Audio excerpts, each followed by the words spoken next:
अस्सलाम वालेकुम everyone, my name is Hamid Hussain और आप देख रहे हैं कॉमर्स ऑनलाइन। तो भाई सबसे पहले तो चैनल को सब्सक्राइब कर लो, क्योंकि बहुत सारी चीज़ें चैनल पर आपको हमेशा यहाँ पर मिलती हैं। सबसे पहले MCQs तमाम मौजूद हैं, POC के जो टारगेट पेपर है वो भी मौजूद है और बहुत सारे ढेरों MCQs जो कि POC के मेरे चैनल पर मौजूद हैं। इसके अलावा POC MCQs का ऑनलाइन टेस्ट भी मैंने बनाकर यूट्यूब पर रखा हुआ है। आप जस्ट लिखें online POC test commerce online, तो आपको POC का जो टेस्ट है वो मिल जाएगा। आप उसे अटैम्प्ट कर सकते हैं और देख सकते हैं कि POC के MCQs की तैयारी आपकी कितनी है। इसके अलावा टारगेट पेपर भी चैनल पर अपलोड है। अब आ जाते हैं MCQs की तरफ और सॉल्व करते हैं। What are the following best describe the meaning of purchase? Goods purchase for cash, goods purchase for resale, goods purchase for use in business। तो आंसर है goods purchase for resale। अच्छा, video की जो quality है वो ज़रा improve कर लो ताकि आपको अच्छे तरीके से नज़र आए क्या हो रहा है क्या नहीं हो रहा। Once again commerce online channel को आपने सब्सक्राइब लाजमी करना है और वीडियो को लाइक करके अपने फ्रेंड्स के साथ शेयर लाजमी करें। Cash book serve the purpose of ledger. This is a contra equity account. Contra equity account वो होता है जो इक्विटी के अकाउंट को कम करता है, ड्राइंग है।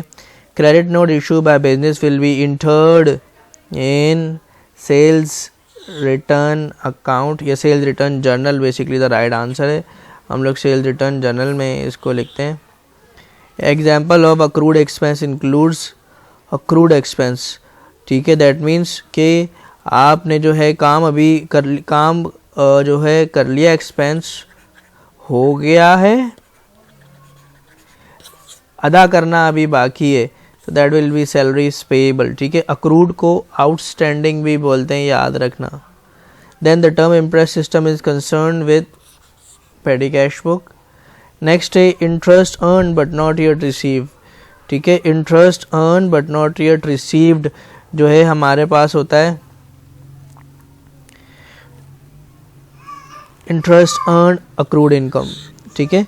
Prepayment is initially recorded as, prepayment को हम लोग एसेट्स या एक्सपेंस के तौर पर रिकॉर्ड करते हैं। Then to determine arithmetic accuracy तो है ये ट्रायल बैलेंस है। दिस वन इज़ करेक्ट, ये ठीक है। तो एसेट्स बराबर होते हैं लायबिलिटीज़ प्लस कैपिटल के। अलाउंस और बैड डेट्स जो है हमारे पास कंट्रा एसेट का अकाउंट होता है। गुड परचेज ऑन क्रेडिट जो है हम इसको कहाँ लिखेंगे, goods purchase on credit recorded in purchase journal. Then under the imprest system petty cash fund is periodically replaced, ठीक है। देन पीरियोडिकली रिप्लेस या रिड्यूस, पीरियोडिकली डेट वाइज क्या हो रहा होता है, रिड्यूस हो रहा होता है, कम हो रहा होता है। अच्छा, फिर उसके बाद नेक्स्ट है an entry with more than one debit और क्रेडिट इज कॉल्ड, एक से ज़्यादा डेबिट या क्रेडिट होंगे तो उसको हम लोग कंपाउंड एंट्री बोलेंगे। अ सीक्वेंस है अकाउंटिंग प्रोसीजर, इसको अकाउंटिंग साइकिल बोलते हैं। All are example of fixed assets, सारे फिक्स एसेट्स हैं लेकिन मर्चेंडाइज जो है वो करंट एसेट है। Recording transaction in a chronological order means date wise recording है, ठीक है। Cost of goods sold plus gross profit, ये हमारे पास सेल्स आ जाता है। Then rent received in advance is recorded as unearned rent, record होगा क्योंकि हमने इसे एडवांस में रिसीव कर लिया। This account has a debit balance, इस अकाउंट का बैलेंस जो है वो डेबिट होता है और वो अकाउंट है आपके पास सेल्स डिस्काउंट का अकाउंट। अब नीचे आपके पास जो पेपर है और पेपर का सोल्यूशन जो है ये आपके पास नीचे मौजूद है, आप देख सकते हैं। सबसे पहला सवाल जो है आपके पास,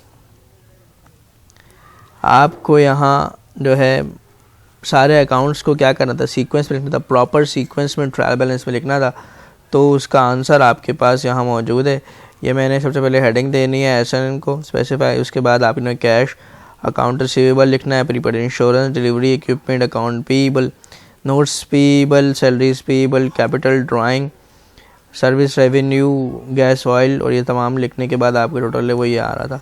देन इसके बाद नेक्स्ट आपके पास है, आपको जो है सेकंड क्वेश्चन था। सेकंड क्वेश्चन में आपने जल्द बनानी थी कैश डेबिट कैपिटल क्रेडिट, दूसरे की एंट्री नहीं बननी थी, ठीक है ना, क्योंकि वो अभी उसने बात की है, दी नहीं है। Salary, office furniture, debit account, payable credit, account disable debit, commission income credit, account payable cash credit, salary expense debit cash credit. उसके बाद नेक्स्ट में आ जाओ, देन कैश बुक है, डेफिनेटली एक कॉन्ट्रा एंट्री का अकाउंट है आपके पास 24 तारीख का, ये बैलेंस है आपके पास दिया हुआ है। और उसके बाद जो है 13,500 रुपये बेसिकली यहाँ पर लिखेंगे और 1500 यहाँ पर है। देन उसके बाद सेकंड में 8,000 यहाँ पर equipment, 5,000 error drawing, 6,000 sales bank, 14,000 और ऑफिस इक्विपमेंट 11,000। तो जो आपके पास जो बैलेंस है बैलेंस BF आ रहा है, ठीक है, 8,400 रुपये बैलेंस BF यहाँ पर है और 42,500 रुपये बैलेंस BF यहाँ पर है। यार ना बैलेंस BF में आपने अप्रैल के बाद में फर्स्ट लिखना है और ये अप्रैल के 28 तो यहाँ मौजूद ही है। देन उसके बाद आपके पास नेक्स्ट अकाउंट है, आपने जो है जनरल बनानी है, बेसिकली रिवर्सिंग एंट्रीज थी, shop rent expense debit, general expense debit, machinery debit, wage credit, sales debit, merchandise credit, account payable, Sadiq trader debit, account payable credit, cash debit और मिसलेनियस सेल्स क्रेडिट। क्यों आपने लिखा नहीं, पर उसके बाद कैश डेबिट हो रहा है और बैंक क्रेडिट हो रहा है। देन उसके बाद कमीशन जो है इनकम जो आपका डेबिट है और इंटरेस्ट इनकम क्रेडिट है, सैलरी एक्सपेंस डेबिट और एडवांस पेमेंट जो है वो क्रेडिट हो जाएगा। देन नेक्स्ट आपके पास है, आपने बोला कैश डेबिट हो रहा है, बैंक डेबिट हो रहा है, बैंक ओवर ड्राफ्ट क्रेडिट है, परचेज डिस्काउंट क्रेडिट है, sales discount credit, unearned rent और कैपिटल, ये तमाम आपके पास प्रीपेड रेंट जो है ये डेबिट हो जाता है, अनअर्न्ड रेंट क्रेडिट और कैपिटल भी आपके पास क्रेडिट। अच्छा जी, जो पहला है उसमें एसेट प्लस हो रहा है, कैपिटल भी प्लस हो रहा है। देन लायबिलिटीज़ बढ़ रही है, कैपिटल कम हो रहा है, एसेट्स कम हो रहा है और इसमें तो कोई इम्पैक्ट नहीं पड़ा। और लास्ट में लायबिलिटीज़ कम हो रही है और कैपिटल क्या हो रहा है, बढ़ रहा है। अच्छा जी, उसके बाद आपने बैंक रिकन्सिलिएशन स्टेटमेंट बनाना है। बैंक रिकन्सिलिएशन स्टेटमेंट में आपका दोनों तरफ बैलेंस 0 आ रहा है, ये तो बहुत ही आसान है, सबने बनाया होगा, ठीक है। ये 38,000 है, 14,000, 17,000 minus 8,500 plus 48,000 minus 2,700 plus. Then उसके बाद नेक्स्ट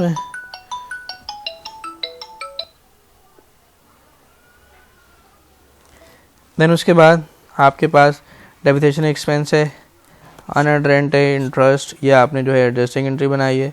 और एडजस्टिंग एंट्री बनाने के बाद आप जो है यहाँ पर आ गए बेसिकली 8B में, तो इसमें आपके पास जो अमाउंट आ रही है ये 46,400 रुपये इसमें आपने लिख देना है यहाँ पर और 17,800 रुपये ये कैलकुलेशन की हुई है। देन उसके बाद sales minus gross profit, cost of goods sold, gross profit 38,000 आएगा और ऑपरेटिंग एक्सपेंस 45,000 है, तो ये भी लिख दिया। देन उसके बाद जो है 1,71,500 रुपये यहाँ आपके पास आ रहा है सेल्स में और फिर आपके पास नेट इनकम 60,100 आ रही है।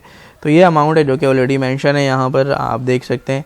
और कैलकुलेशन है, जल्दी इसलिए बता रहा हूँ कि बेसिकली अब टाइम आपके पास नहीं है, पेपर करीब है, POC का कल पेपर है, तो आप इसको सुकून से देख सकते हैं। कैलकुलेशन कैसे की है ये यहाँ पर मौजूद है, आप कैलकुलेशन को देख सकते हैं, कैलकुलेशन का प्रोसीजर है। इसी तरह करना था पेपर में भी, उन्होंने किया है तो किया, नहीं किया तो नहीं किया, उनकी मर्ज़ी है। एक और बार बताता चलूँ, ऑनलाइन क्लासेस जो है मेरी सेकेंड ईयर की रिकॉर्डेड लेक्चर्स के थ्रू जो है अगस्त की जो है 5 तारीख से स्टार्ट हो रही हैं, तो ख़ुद को एनरोल करें। और पेपर में जो आप लोगों ने बेड़ा गर्क किया है आइंदा ऐसा ना हो, उसके लिए ज़रूरी है कि आप मेरी क्लासेस ज्वाइन करें। देन उसके बाद सेल्स इनकम स्टेटमेंट बनाना है। अच्छा, इनकम स्टेटमेंट बनाने के लिए उन्होंने कहा नहीं है, लेकिन अब आपकी मजबूरी है क्योंकि आपको ट्रायल बैलेंस वगैरह बनाना है, तो उसके लिए आपको इनकम स्टेटमेंट बनाना पड़ेगा। इनकम स्टेटमेंट में मेरा जो बैलेंस आ रहा था 1,42,800 रुपये आ रहा था। फिर मैंने एडजस्टिंग एंट्री बनाई है। एडजस्टिंग एंट्री बनाने का मकसद असल में क्या है कि मेरे को क्लोथिंग एंट्री बनानी है, और क्लोथिंग एंट्री जाहिर सी बात है इनकम स्टेटमेंट से ही बनती है। तो सेल्स डेबिट हो रहा है, merchandise inventory debit, purchase return debit, 43,000 रुपये से एक्सपेंस रेवेन्यू समरी क्रेडिट हो गया। फिर उसके बाद ओपनिंग इन्वेंट्री 17,000 से डेबिट, परचेज 20,000 से डेबिट, सैलरी एक्सपेंस 4200 से डेबिट, रेंट एक्सपेंस 3500 से क्रेडिट, ये सब क्रेडिट हो रहा है, ठीक है ना। इंश्योरेंस एक्सपेंस 1500 रुपये से क्रेडिट, डेप्रिसिएशन एक्सपेंस 5,000 रुपये से credit, salaries used, supplies used 3,000 से क्रेडिट। तो भाई 70,000, 2 लाख रुपये से परचेज, 4200, 3500, 1500, 5,000, 3500, इससे आपका क्या हो गया, ये हो गया।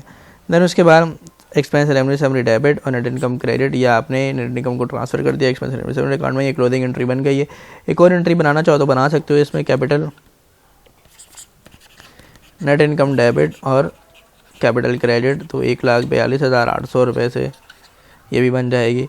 इसके बाद नेक्स्ट आपके पास है, आपने जो है पोस्ट क्लोजिंग ट्रायल बैलेंस बनाना है। Post closing trial balance basically balance sheet से बनता है, वो बनाना आसान है, लेकिन क्योंकि मैं टीचर हूँ मैंने बगैर बैलेंस शीट बनाया ही क्या किया, इसको बना दिया। हाल तो बैलेंस शीट रिपोर्ट फॉर्म में बनाने के लिए कही गई है, तो जो अकाउंट यहाँ पर मौजूद है, जो अकाउंट यहाँ पर मौजूद है वही अकाउंट वहाँ बैलेंस शीट में भी आने। रिपोर्ट फॉर्म में बनाना आसान है। पहले आप यहाँ पर एसेट्स ऐसे लिख दें, करंट एसेट, फिर फिक्स एसेट, फिर नीचे लायबिलिटीज़ आ जाएगी और फिर आखिर में इक्विटी आ जाएगा। तो ये रिपोर्ट फॉर्म होती है, बिल्कुल सीधी सीधी बनती है। जबकि जो है दूसरी जो बैलेंस शीट है वो नॉर्मली आप इस तरह बनाते हैं, एसेट यहाँ होता है और इक्विटी यहाँ होती है। तो रिपोर्ट फॉर्म में current asset, fix asset, liabilities और ऑनर इक्विटी इस तरह आएगा। अच्छा, अकाउंट कौन से आएंगे बैलेंस शीट में, ये देख लो। कैश का account receivable, merchandise inventory, office supply 2000, furniture, prepaid rent, insurance, prepaid rent, then उसके बाद अकाउंट पेबल, सैलरीज पेबल और कैपिटल कितने हैं, 2,92,800 रुपये। ठीक है, तो इन तमाम को आप प्लस करेंगे, आपके पास अमाउंट आ जाएगी और यूँ आपका जो है सवाल क्या हो जाएगा, ख़त्म हो जाएगा।